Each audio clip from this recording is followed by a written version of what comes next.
We are staying up. We are staying up. Hello? Oh, Matthew Murphy, how is my head of youth development? Oh, the youth intake is here. I'd completely forgotten about the youth intake. Well, how do they look? A new Fergie, only better. I'll be right there. Hi guys, I'm Aussie Villain and welcome to Season 3, Episode 10 here at H&W Welders on the Impossible Dream as we look to lead the club to European glory. And today we finish our third season in the Premiership, well, it's our first season in the Premiership, but our third season at the club against Dungannon Swifts. We are safe, we have avoided relegation, that is fantastic, and we have got our youth intake.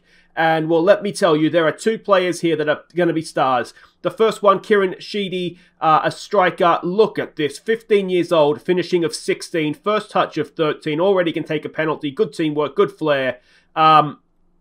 Low determination is maybe a slight concern, but next season, I think he's almost first team ready, to be honest, which is absolutely amazing. So, Patreons, if you don't have a player named after you yet, Sheedy could be the man for you. And if not, maybe you want to have a look at a right back. It's Lewis Hill.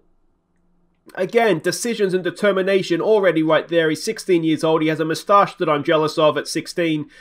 Good tackling. And again, potentially, the world's his oyster. He's a realist, which is, I think, obviously better than low determination. But he does have determination, so he should develop as much as he possibly could.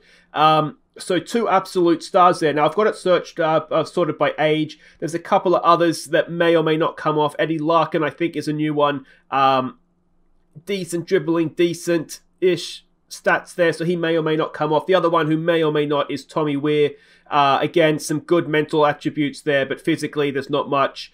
And outside of tackling, there's not too much technically there either. But if we get those two, they could be first-team players for at least a season before Lionel Linfield come and take him off us. So that is something, isn't it? But there we go. That is absolutely sensational. Really, really happy with that youth intake. Now, there are two games to catch you up on since last episode, so let's get to that. The first one was against Cliftonville. Let's see how we did. We fell behind just before halftime. Conlon's cross was flicked on by Ferguson for Stephen Hughes to draw us level. And Hughes then slipped Ferguson behind the defence to give us the lead. But Cliftonville drew level in stoppage time. So we were really, really good in the second half of this game. It was really obviously annoying to draw the game so late on. But Stephen Hughes and Ferguson, we went with wingers. The reason for that, Cliftonville, what was the reason for that? There was a reason I did that. I can't remember what it was now. I don't think that was the formation they played, perhaps. But anyway, Hughes, of course, is one of the youngsters that we signed. He's actually a left winger, but we used him as an inverted winger on the right. And, well, you can see what he did. Did really, really well for us. But yeah, so that was good. It was a good point at home, obviously. But Cliftonville are one of the, well, I think they're the best team in the split. So happy with that. Final game to catch you up on was against Ballymena Millard United. They are already relegated. We, of course, I think we at this point needed a point for safety. Let's see if we could get it. We took a first half lead when Kargbo's block shot fell for Smythe and secured the points and safety when Allmark's cross was finished by Ferguson. So there we go, a really, really good performance from us this one. Secures our safety. I really liked Ferguson's second goal. To see he can score with his head as well as with his feet was good to see. Just a good all-round performance. Safety secured, all that kind of stuff. Excellent, excellent job, boys. Quick look at the league table now. If we beat Dungannon Swifts, we could find ourselves in 8th. Now, there's not too much difference in prize money, £1,000 or £2,000, which obviously would be nice. But the worst we can finish is 10th. So, yeah, it's sort of pressure off for this one. Now, I should say, we're also going to have our end-of-season awards today and also our goal-of-the-season competition. So, a lot to look forward to after the game. We can see we're expecting a 4-5-1. Now, last time we played them, we did okay. I think it was 4-2 in the end, but I lost my temper, if you remember, and just pushed everybody forward, and it was a bit of a helter-skelter. So, we're going to try and be a little bit more sensible. The main reason, I'm a little bit concerned that our best players aren't able to play together. So I just want to try and fix that if we can. Not that it's going to be fixed here, but you know what I mean, sort of work towards it. So Mulligan in goal, Conlon, Sohna, Hall, Denham and McQuaid as the back five. It is Cutbush, Allmark and Thompson Summers in midfield. Kargbo and Ferguson go up top. And, well, let's see if we can finish on a high. So for one last time, we can see the team sheets there. And let's get on with this. Into the dressing room, carry on we left off last game. I can't really say that with my fists pumping, which is disappointing. Come on, lads, show me what you can do. Let's go with that. Let's tell them we have faith in them to make the difference. And, yeah, see what we can do. All right, for the final time in the first season of the Premiership, it is obviously very nice to have nothing riding on this game. It takes the pressure off. I did toy with the idea of sort of mucking around with the lineup a little bit, but what I'm trying to do is get us playing in a style for next season. I think I've been very guilty this season of just throwing mud and seeing what sticks. I mean, it's worked to a point in that we've stayed up, but if we're going to take the team forward, we need to try and develop a way of playing that works. There's a nice little ball through. Kargbo to Ferguson. Can Ferguson find the back of the net? Of course he can. It's Matthew Ferguson. A 19th goal of the season, and that's a nice goal as well. Wonderful stuff from the boys. 15 minutes gone, and, well, playing it out from the back as well, which is something that I am keen to try and keep getting us to do. Because I do think we do have, I mean, I usually try and sign players that are decent passers of the ball in midfield anyway. So if that's the sort of players that I'm signing, we need to play to their strengths. And I think there's been times this year where I haven't done that. So that's definitely something that we'll look to improve for next season. But, yeah, well, we'll give them some praise. We'll just, it's going to be a weird summer, to be honest. I do think some of our problem, perhaps, is just down to the fact that we've been signing so many players, like a really ridiculous... I mean, I always have a lot of signings and ridiculously high turnover of players anyway, but even by my standards, it's been a little bit ridiculous, mostly because we're losing players. That's a nice little pass there, and they've drawn level. And to be fair to them, that's a really good goal. Yeah, I just think that we're losing players that we don't want to lose, and so that's making it a little bit more difficult then. We're not replacing... I'm not sort of bringing in guys... that I can sort of ease into the first team. That's just a good goal, that one, isn't it? Hall, who's supposed to be on the cover, probably shouldn't have pushed out quite so far, but anyway. Yeah, you know, we're trying to replace the guys that are already in the team without any sort of transition period. So I don't think that's helping us at all. But, you know, it's a little bit of the situation we're in right now until we can find ourselves further up the league. You've been the better team here. All right, let's go with that. We scored first. That means we should be able to win. We've got faith in you boys. Point the finger. And, well, hopefully, we can go and get a second goal and win this one. But like I say, the fact that pressure's off means that we can kind of, to a point, sit back, relax, and just enjoy the game. Cutbush goes back there for Sohna. For Allmark. We're giving Allmark a game here, basically because he's our player. I didn't want to play a loanee. There's a decent pass. Was Ferguson on side? The fullback may have been playing him on, but it doesn't matter because he's kicked it straight at the goalkeeper. Yeah. I did toy with the idea of playing with wingers with this one. I do think maybe wingers is something that could work for us sort of more longer term. We have Davidson, who is, at this level, a very good player. We need someone on the right. If we can find a right-sided winger that's better than McBrien, who's okay, but not really, then we'll go with that. Let's take Kargbo off. Let's get... Who do I have on the bench here? All right, let's get Reece McAllister on. I mean, he's not a target man, so we'll change that. And we'll go double... advance forward up top for the last few minutes here. Can we go and get ourselves a winning goal? It doesn't look like we can. So we finish with a 1-1 draw at home to Dungannon. Cutbush has played well, so that's a nice little bonus, isn't it? Kargbo looks like he's picked up man of the match, so well done to him. And, well, we've won XG, so that should be worth a second point, really, shouldn't it? We're happy with that, boys. Some positives are there. So honours even at Tillysburn Park. Allmark has picked up an injury. Well, it doesn't matter because that's the end of the thing.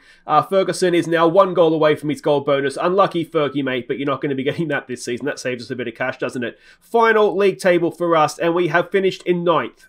And all things told, I don't think that's the worst. We need to, hopefully next season, look to push into this top half, don't we? But 41 points, first season up. Let me know what you guys think in the comments, but I think we'll just about take that. But that's it for the stuff on the field for this season. Wait right there, guys. We'll be back for the end of season awards, and let's see who you guys have voted as Viewers Player of the Year. Ladies and gentlemen, it's the H&W Welders End of Season Awards. Oh, thank you, everybody. Thank you. Thank you. Wow. Well, there we go. What a season that was. We are staying in the top flight of Northern Irish football, which is absolutely brilliant.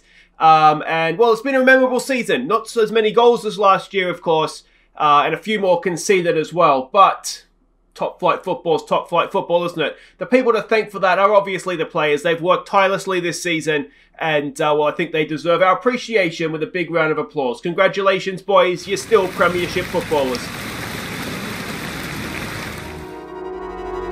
So the first award this evening is the Golden Pen, awarded to this season's signing of the year. Now, never let it be said I don't enjoy signing a player, and it's always very, very competitive, this award. But this season, he came to us on a free transfer, as they all do, from Aston Villa. The Golden Pen goes to Myles Sohna. The next award is the Golden Card, awarded to the player this season with the worst discipline. And, well, not always the most competitive, this one. A bit of a pitiful tally, actually. The winner with just 4 yellow cards. It goes to left back, Jack Conlon. Next award is the Golden Bullseye, awarded to the player with the best pass completion. And, well, this season, this guy, he was a very, very reliable player for us. I'm glad that he's going to walk away with something this evening. With a 91% pass completion. That is outstanding. The winner is Hamzad Kargbo.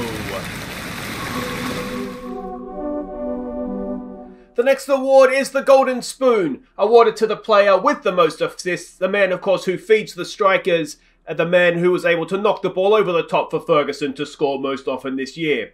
And the winner with 9 assists is... he's one of our own. He is William McQuaid. The next award is the Golden Anchor, awarded to the player we can rely on, the man with the highest average match rating. And, well, this is a man we can rely on, with an average match rating of 7.17. The winner is Matthew Ferguson. The next award comes from the medical department. It is the Golden Cross, awarded to this season's most injured player. And this guy, I had big hopes for him this season, but he spent 24% of the season on the physio's table. And the Golden Cross this year goes to Gazinga. The next award is the Golden Soother, awarded to the baby of the team, this season's best young player. And another guy that I'm really happy is walking away with something tonight, as he has been quietly achieving very, very great things for us at the back. So the Golden Soother goes to our goalkeeper, George Mulligan. The next award is the Golden Boot, awarded obviously to this season's top goal scorer. And, well, where would we be without his goals? Oh, well, I dread to think. Probably in the 3rd tier, to be honest. But with 19 goals this season, not bad for a first crack at the top flight. The winner is, of course, Matthew Ferguson. The next award is one that I like to give out personally. It's the Coach's Award, the horse's ass, for an achievement of note this season. And, well, this year, it doesn't go to a player. It goes to someone off the field that did everything they could to make sure we got relegated this year, despite demanding that we stay up. So for selling our 2 best centre-backs behind my back, the horse's ass, the Coach's Award this season goes to our chairman, Thomas Flynn. The next award is, I know, one that means a lot to the players. It is the Viewer's Choice Award, the Viewer's Player of the Year, as voted by you watching at home on YouTube. Now, we had 4 nominees this season, one of which was quite controversial in the departed Seth Keech. But the winner, with 50% of the vote, the fans have spoken. The winner is Seth Keech. Look, guys, I don't vote for it. I have no say. Take it up with the fans. Take it up with the fans. Nothing to do with me. Now, before we get to announcing this season's Player of the Year, and it will be a player that still's at the club, I certainly hope so anyway, we do need to take a second to acknowledge this season's Team of the Year. So if you do just direct your eyes up to the screen, you will see that the goalkeeper is obviously Mulligan. The back 4 is Conlon, Smythe, Sohna, and McQuaid. The midfield trio are Cutbush, Lilly, and McQuaid.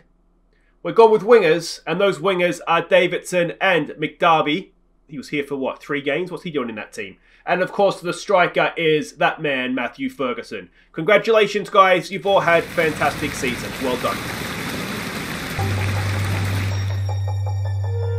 And now it is time for the big one, to award the Golden Star for this season's Welder of the Year, the Player of the Season. And, well, we have a number of good players, not always consistently good, but good nonetheless.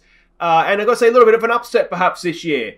The Player of the Season has not gone to our star striker. It's gone to the other end of the field. Congratulations, the Golden Star goes to the goalkeeper, George Mulligan.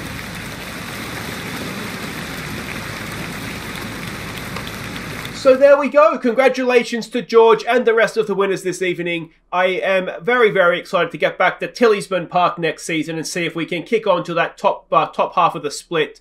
But it's going to be a busy summer. Hopefully not too busy, Mr. Chairman. But yeah, if we can keep this squad together, I do think we might be able to go on and achieve great things. So thank you for everybody in the auditorium tonight. Thank you for your watching at home. I hope you've had a great evening and that will continue on from here. Thank you, everybody. I will see you next season. Good evening. Good night. So there we go. End of season awards done for another year, and controversy as Seth Keech wins Viewers Player of the Year. Let's have a quick review of our season here. Transfers in and out. Kargbo was, well, he was top of the average ratings, but Myles Sohna, he was given, obviously, the Golden Pen for signing of the year, and a good signing he's been as well. Of course, coming through at Aston Villa means he's, well, a little bit closer to my heart than otherwise he would be. Players out, we can see all those players that left us there. Obviously, the 2 daggers through the heart are Keech and Hunter, aren't they? Who would have been very, very good players for us this season, I am sure. But there we go. That is what it is. Let's go next to season results. Only a C+ for coming 9th in the league when they wanted us to avoid relegation. It's maybe a little bit disappointing, but there we go. Peaky Blinders Cup, we got a C for reaching the 6th round, which is what they wanted us to do. Obviously, it was horrifying to go out to lower league opposition. The League Cup, we got a C+ for reaching the quarterfinals. Again, they wanted us to only reach the 3rd round, so we did better than expected there. And the County Antrim Cup, we got a C. They wanted us to reach the quarterfinal. We did that. And, well, nobody particularly remembers it or cares, do they? Let's have a look here. Biggest win, a 3-0 against Ballymena Millard United. The moment to remember was obviously defeating the champions, Linfield. That was superb. And goal of the season, we'll come back to this in just a second. But Curran, remember him. His goal against Ards in that County Antrim Shield game was the game's goal of the season. Finances, as you would expect, having been promoted, everything was a little bit up. About double the sponsorship, about double the broadcast revenue, quite a bit more corporate and hospitality. But prize money, just under 50 grand this year. That is nice money for us. And match day and commercial revenue, well, we can see there it was almost 73 grand, which is a lot more than it was previous seasons. We don't sell shirts, apparently. Non-domestic sales amounting to £17, so I think maybe Gazinga's mum and dad may have bought something. But that's about it there. This is the team of the season now. The team of the season is with wingers. Now, you may remember McDarby. He actually left. We had him on loan. He left at the end of his contract. We did try to get him back, but he didn't want to come to us. Another one that went to Lans to sit on the bench there, which is annoying. I was going to try and sign him back as a right back, to be honest, because he's wouldn't be the worst right back, but he didn't. He didn't want to come back. Otherwise, I think it's just about fair enough. Obviously, the back four, well, the centre backs changed quite a bit. Kargbo is very unlucky not to have made it, but with wingers, obviously, there's no room for him in the team. But there we go. That is the best 11, and the accolades. Now, of course, this is always just the league, but obviously fans player of the year, or the game that the team the player the game gave player of the year to was our goalkeeper Mulligan. He was also young player of the year. Soother, as we said, was signing of the season. Goal of the season went to Curran, and we'll vote on that in just a second. Top goal scorer was Matty Ferguson, not quite the 30 odd goals he got last year, but we'll take 19. That's not a bad return. 9 assists for William McQuaid, won him the Golden Spoon. Most Man of the Match awards isn't something we give out on the night, but our goalkeeper won that with 4. And Ferguson, 7.17, I think, was his actual average rating. So he won the Golden Anchor for that. And there were some records broken this year as well. Mulligan's 10 clean sheets is a record. Gazinga has further extended his lead for the most appearances for the club. Matty Ferguson, 100 league goals. I missed that. His goal against... who did we just play? Forget who we just played. Whoever we just played. Who did we just play? It's Dungannon. That was his 100th goal for the club, and the highest transfer fee was for Curran here. And he has, well, he's not really done much since he left, to be honest. So that's maybe one that we've won. So there we go. That is our season in review. Let's have a quick look here. What do they want us to do next year? Avoid relegation again. We'll just accept that because that's fine.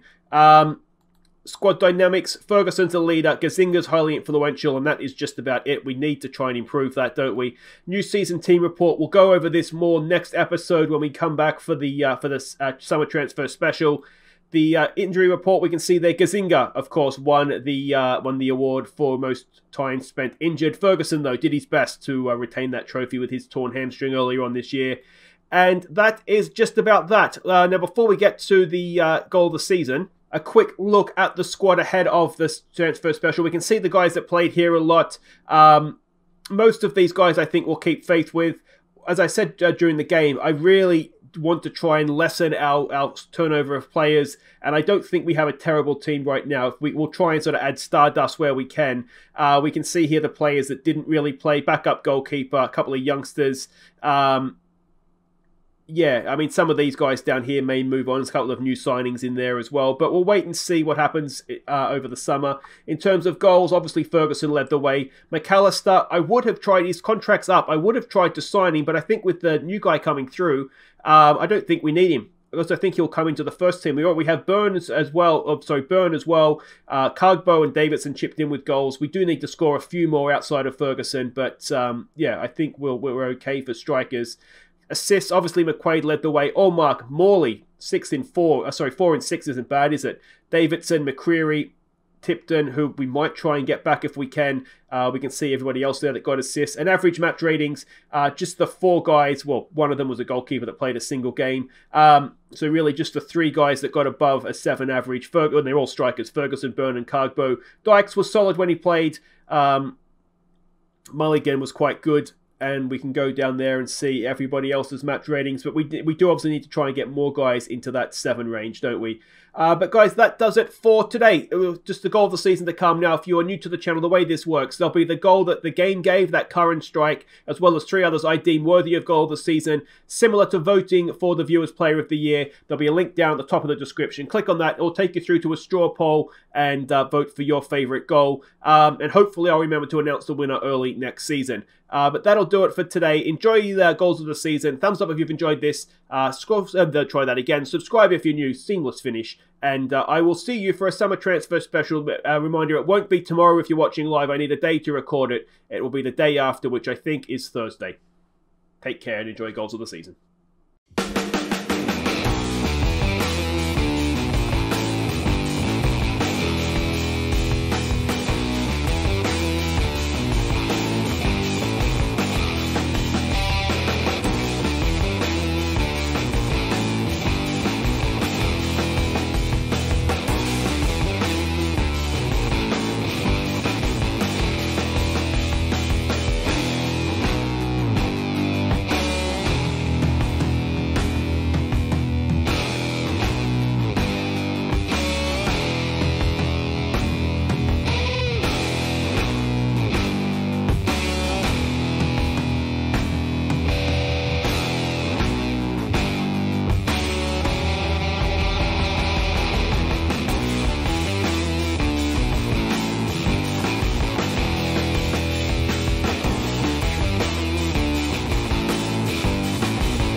Here are our top 4 goals from the 22-23 season. Don't forget to vote for your favourite.